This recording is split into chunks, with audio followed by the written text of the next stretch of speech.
एक बार रावण के मन में विचार आया कि हम कर तो सबसे लेते हैं, मगर ये ऋषि मुनि यज्ञ करते हैं और कर हमें नहीं देते।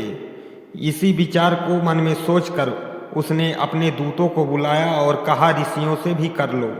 ऋषि मुनि बोले, ऋषियों के पास कर देने के लिए तो कुछ था ही नहीं। उन्होंने भर भर कर मटकी अपना खून ही दे दिए। जब खून रावण के पास लेकर दूत आए तो रावण बोला कि ये खून का मैं क्या करूँगा। ऋषियों के खून को रावण राजा जनक के धरती पर गड़वा दिया। इस कारण से उनके राज्य में अकाल छा गया। वहाँ वर्षा नहीं हो रही थी।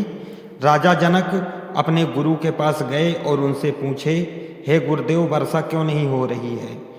तो गुरुदेव ने कहा कि हे राजन, आपको हल चलाना होगा एक साधारण किसान की तरह, तभी बारिश होगी।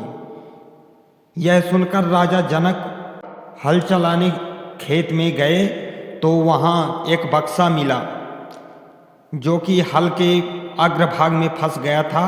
उस बक्से को राजा जनक जब खोले तो उसमें से एक सुंदर सी कन्या मिली।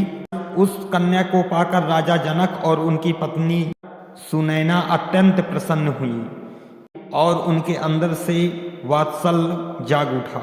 हल के अग्रभाग से निकलने के कारण उस कन्या का नाम सीता रखा गया, क्योंकि हल के अग्रभाग को सीता कहा जाता है, सीत कहा जाता है। अब बारिश होने लगी।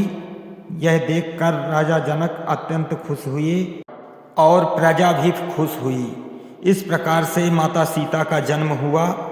सीता का लालन पालन राजा जनक किए, इसी कारण उनका नाम जनक नंदिनी भी उनको कहा जाता था।